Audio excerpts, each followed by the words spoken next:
Selamat bertemu Bapak Ibu Saudara-saudariku sekalian. Apa kabar? Semoga kabar kita baik-baik saja. Shalom. Semoga kita tetap bisa merasakan kedamaian dan menikmati kedamaian di dalam Tuhan meskipun keadaan kita tidaklah lebih baik daripada hari-hari yang kemarin. Bapak Ibu Saudara-saudara, dalam berkomunikasi terkadang ada saja hal-hal yang membuat kita tersinggung dan bahkan mungkin kita pernah mengalami sakit hati yang teramat dalam. Mungkin kita karena kita difitnah dan sebagainya. Apa yang harus kita lakukan?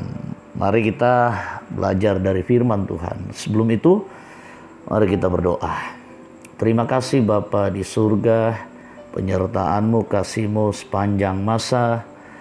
Boleh tetap kami nikmati kekuatan dan perlindungan-Mu, tetap kami rasakan kasih-Mu terus nyata bagi hidup kami.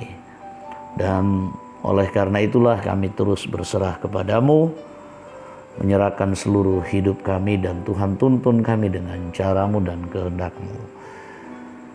Layakkan kami untuk mempelajari, mendengarkan firman-Mu, dan berfirmanlah kepada kami di dalam nama Tuhan Yesus. Kami berdoa. Amin. Firman Tuhan yang akan kita baca dari Injil Yohanes pasalnya yang kelima, ayatnya yang ke-19 sampai dengan ayatnya yang ke-29. Demikian firman Tuhan. Maka Yesus menjawab mereka, katanya, "Aku berkata kepadamu, sesungguhnya anak tidak dapat mengerjakan sesuatu dari dirinya sendiri, jikalau tidak ia melihat Bapa mengerjakannya. Sebab apa yang dikerjakan Bapa itu juga yang dikerjakan anak. Sebab Bapa mengasihi anak dan ia menunjukkan kepadanya segala sesuatu yang dikerjakannya sendiri. Bahkan ia akan menunjukkan kepadanya pekerjaan-pekerjaan yang lebih besar lagi daripada pekerjaan-pekerjaan itu, sehingga kamu menjadi heran. Sebab sama seperti Bapa membangkitkan orang-orang mati dan menghidupkannya, demikian juga anak menghidupkan barang siapa yang dikehendakinya. Bapa tidak menghakimi siapapun, melainkan telah menyerahkan penghakiman itu seluruhnya kepada anak, supaya semua orang menghormati anak sama seperti mereka menghormati Bapa. Barang siapa tidak menghormati anak, ia juga tidak menghormati Bapa yang mengutus dia. Aku berkata kepadamu, sesungguhnya barang siapa mendengar perkataanku dan percaya kepada Dia yang mengutus aku, ia mempunyai hidup yang kekal dan tidak turut dihukum, sebab ia sudah pindah dari dalam maut ke dalam hidup. Aku berkata kepadamu, sesungguhnya saatnya akan tiba dan sudah tiba bahwa orang-orang mati akan mendengar suara Anak Allah, dan mereka yang mendengarnya akan hidup. Sebab sama seperti Bapa mempunyai hidup dalam dirinya sendiri, demikian juga diberikannya anak mempunyai hidup dalam dirinya sendiri. Dan ia telah memberikan kuasa kepadanya untuk menghakimi, karena ia adalah anak manusia. Janganlah kamu heran akan hal itu, sebab saatnya akan tiba bahwa semua orang yang di dalam kuburan akan mendengar suaranya. Dan mereka yang telah berbuat baik akan keluar dan bangkit untuk hidup yang kekal. Tetapi mereka yang telah berbuat jahat akan bangkit untuk dihukum." Amin firman Tuhan. Mari kita renungkan firman Tuhan dalam sorotan tema dijawab dengan tenang. Di Pebalimelo atau answer calmly. Bapak Ibu, saudara-saudaraku yang kekasih di dalam Tuhan, jika seseorang menuduh kita dengan tuduhan yang tidak benar, itu berarti fitnah. Dan itu sangat-sangat tidak mengenakan, dan tentu kita akan memberikan reaksi. Karena memang tidak ada orang yang rela menerima fitnah.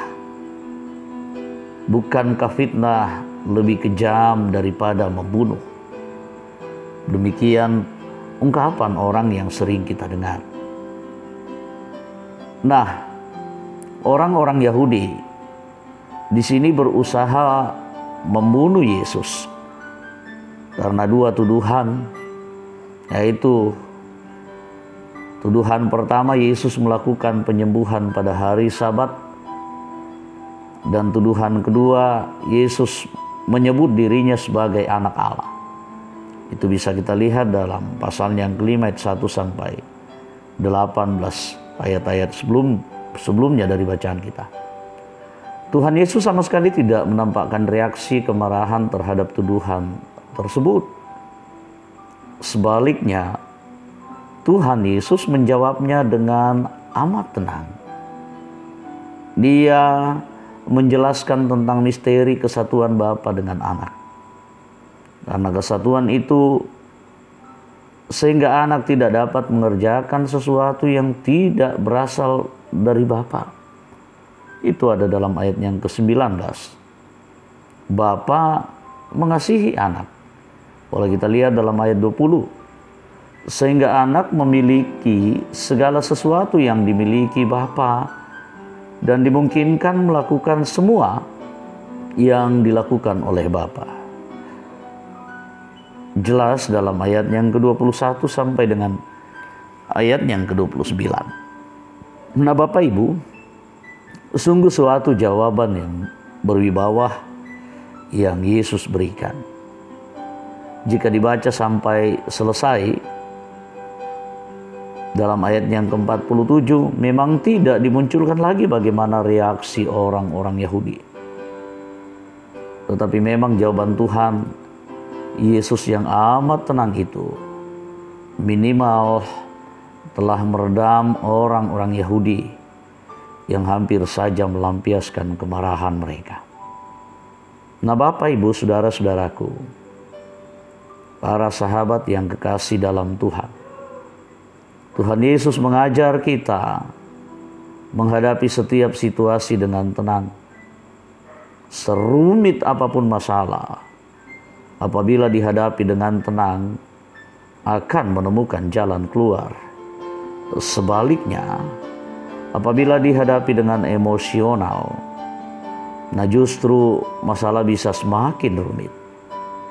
Jadi kalau ada tuduhan, mari cobalah jawab dengan tenang, dengan pikiran yang jernih, dengan ketenangan hati. Semoga jawaban itu adalah solusi yang tepat. Amin. Firman Tuhan. Saudara-saudara, mari kita bersyukur dan mari kita berdoa. Puji syukur kepadamu ya Bapa di surga. Firman-Mu Engkau perdengarkan kembali ke tengah-tengah kami. Semoga menjadi pegangan yang kuat, kami dimampukan memahami dan dimampukan untuk mengaminkannya, berbicara dengan tenang, bereaksi dengan akal yang sehat, dan bertindak dengan iman. Masalah begitu banyak, tetapi itu akan tergantung bagaimana kami menghadapinya. Jika kami tenang lebih bersama dengan Tuhan, kami akan dimampukan. Biarlah firman-Mu menjadi pelita dan pegangan bagi hidup kami. Tuhan tolong dan topang kami sekalian. Dan saat ini kami menyerahkan seluruh hidup kami, seluruh jemaat-Mu dalam kehidupan mereka sehari-hari, dalam perjuangan mereka, dalam kehidupan sebagai orang beriman. Mampukan kami menyatakan buah-buah iman kami dengan baik. Jadi berkat, membawa ketenangan, kedamaian, ketenangan dalam hidup kami bersama dengan yang lain. Berkati setiap anak-anak kami dalam pertumbuhan dan pendidikan, perjuangan mereka untuk masa depan, mencari pekerjaan, berjuang di bangku kuliah. Tuhan beserta mereka. Kami pun sebagai orang tua dimampukan untuk bertanggung jawab dengan baik. Memampukan kami menjalani kehidupan rumah tangga kami dengan baik. Menyatakan buah-buah iman, kebenaran di dalam kehidupan kami sehari-hari. Dan biarlah dalam tuntunan Tuhan kami boleh mengusahakan semua pekerjaan dan usaha yang Tuhan percayakan kepada kami. Lewat itu berkat-Mu kan terus mengalir buat kami sekalian dan dapat kami gunakan dengan baik, lebih untuk mempermuliakan-Mu Tuhan. Kami percaya seluruh jemaat-Mu Engkau menopang mereka yang berada di dalam duka cita, hiburkan, kuatkan seperti yang dialami oleh keluarga Bapak Lisal Sarungu. Tuhan hiburkan bersama dengan Bapak Mercy Ejet Tinggogoi atas meninggalnya mertua terkasih Bapak Simon Tando atas meninggalnya Ibu Popi, ibu mertua, dan Bapak Octavianus yang berduka karena kehilangan orang tua terkasih Bapak almarhum Thomas Tanan, dan Nyonya Peter Rama yang berduka karena kehilangan kakak terkasih Bapak almarhum Martin Batan. Dan mungkin masih ada yang lain. Kuatkan, hiburkan mereka, sukacita karena berkat-Mu, kesembuhan yang dinyatakan, yang dialami oleh Nyonya Peter Rama, puji Tuhan, dan kesembuhan yang dialami oleh yang lain. Sukacita karena pertambahan usia, sukacita karena berkat-berkat-Mu. Terima kasih, biarlah kami bersukacita dan mengucap syukur selalu di dalam Tuhan. Dan berkatilah setiap umat-Mu yang sedang berjuang karena sakit penyakit untuk mendapatkan kesembuhan, seperti keluarga seperti Bapak Yusuf Samben bersama dengan anak Teresis yang sedang berobat, Bapak Sujadi orang tua Ibu Luciana Kendekallo yang sudah dioperasi.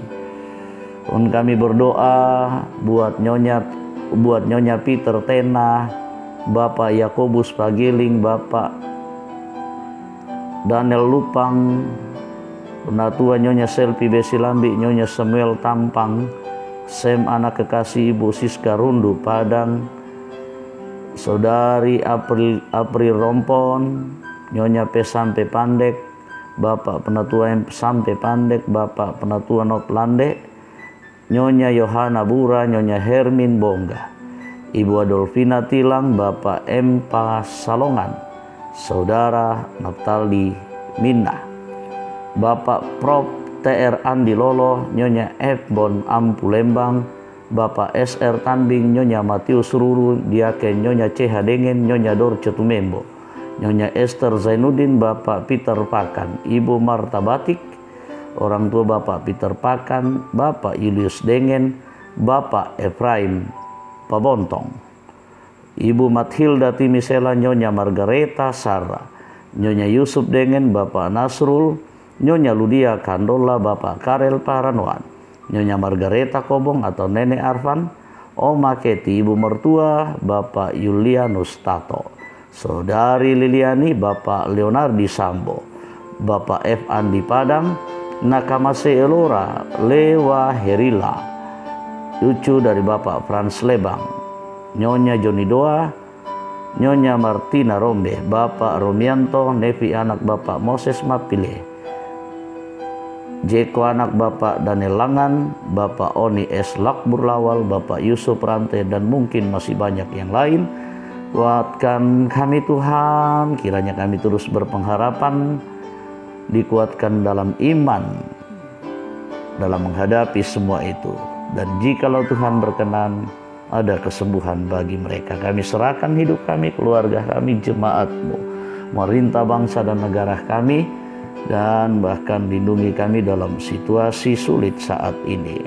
Kiranya seperti tak henti-hentinya kami doakan, kami minta kepadamu, COVID-19 kiranya yang menjadi pandemi yang membatasi dan menyulitkan kami sekarang ini hilang dari tengah-tengah kehidupan kami. Akan tiba waktunya bagimu Tuhan menyatakan semua itu. Dipuji, dimuliakan di Kau selalu. Ampuni kami, sambut sempurnakan doa kami, di dalam nama Tuhan Yesus kami berdoa. Amin. Demikian renungan kita, terpujilah Tuhan. Sampai jumpa, shalom. Tuhan memberkati kita semua. Kure sumangat. Kure sumangat.